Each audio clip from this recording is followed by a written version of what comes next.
Ry malagasy mpiray tany razana.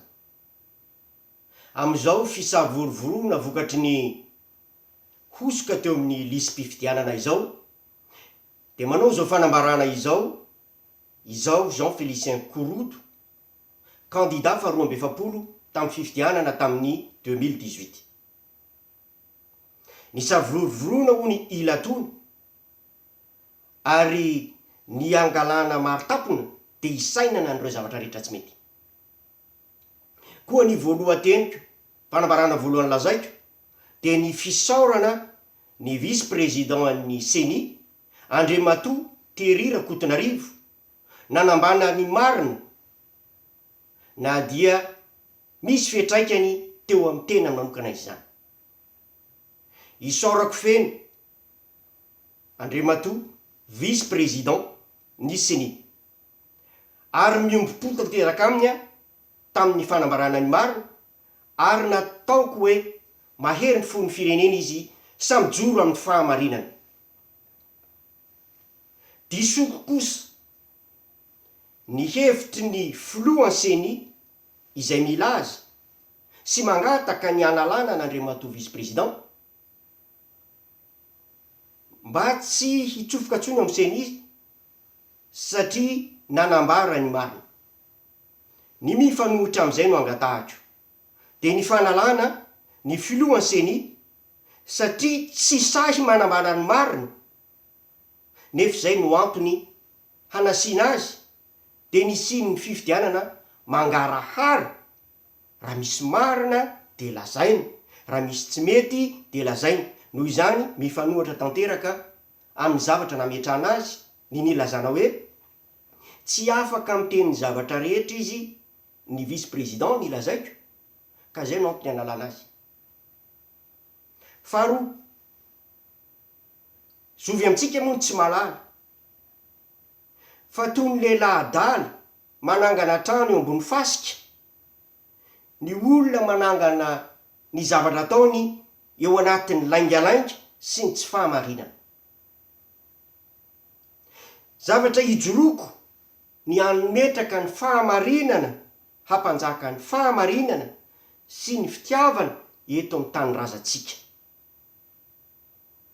Ka noho izany dia manao fanambarana faharoa, de ny hoe tsy mety izao fitondrana izao, sa fitondrana natsangana teo anatin'ny fifidianana feno hosoka. Na misy fiantraikany na tsy misy fiantraikany eo amin'ny voka-pifidianana zany, de tsy fahamarinana.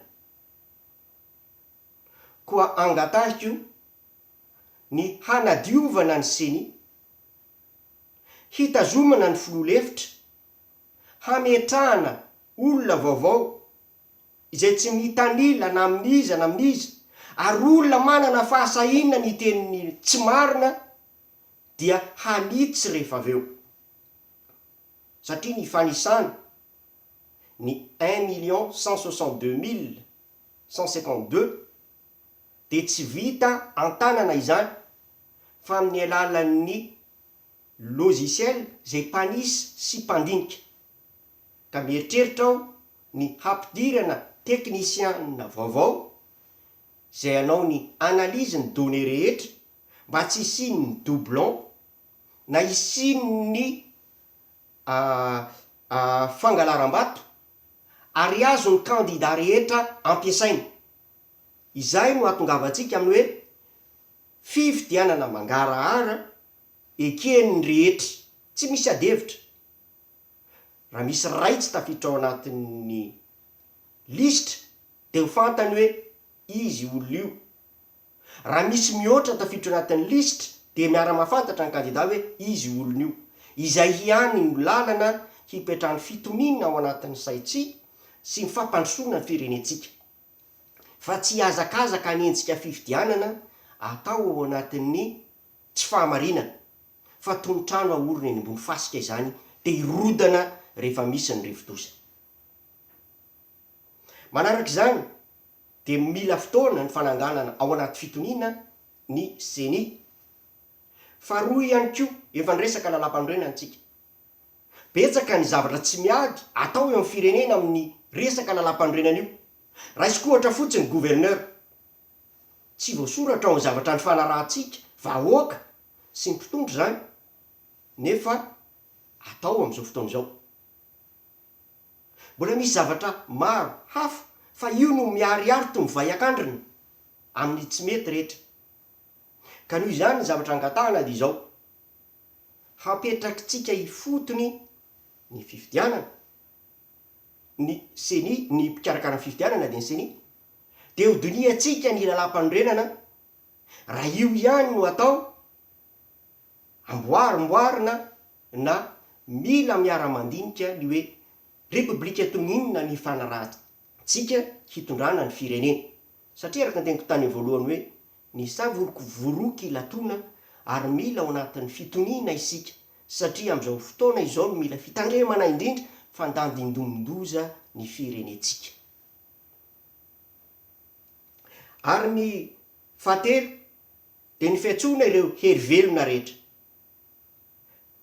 Tsy ho lany andro hifanometsiny fa aoka isika hifanometanana. Izay mahay tsy mahay sobika dia mahay fatambary, ary mila henona ny hevitry ny rehetra mba tsy hidirantsika any amin'ny ady an-trano. Fa ny fifampihenona sy ny filazana ny tena olana no ahafahantsika mijery miaraka ny vahaolana ekeny rehetra. Tsy misy ho toy ny tompotrano miono fa samy tompony Madagasikara isika rehetra. Ka izay no antony antsoko ny herivelona rehetra hiaraka handinika ny soa iombonana ho an'ny tanindrazana. Miantso ny mpitondra fivavahana ihany koa ao amin'ny FFKM. Fotoana mila ampiasaina ny fahendrena izao, ary ianareo no fanahy ny firenena. Koa mangataka aho mba ho atao eo ambany fitarianareo ny fampivoriana ireo helivelona rehetra ireo, handinihana ny soa iombonana, satria tsy azo afenina intsony fa efa tsy misy ny fifampitokisana eo amin'ny hoentina sy ny mpitondra, vokatry ny fifidianana tsy nanjary. Izany rehetra izany dia mila fitiava-tanindrazana vokatry ny fotokoa.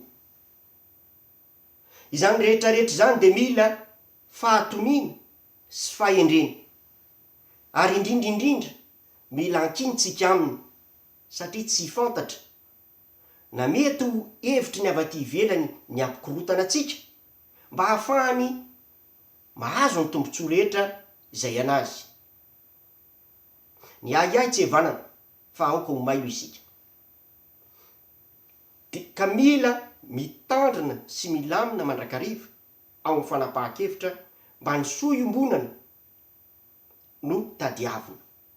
Izany dia mila fanajanonana tanteraka ny ambi-po politika. Mila fanajanonana ny fitiavan-tena, fa ny mpitondra dia avery foana ny tena, tokony hanopo fa tsy hotom-pona. Ary izay manopo izay dia mahafo ny zavatra rehetra.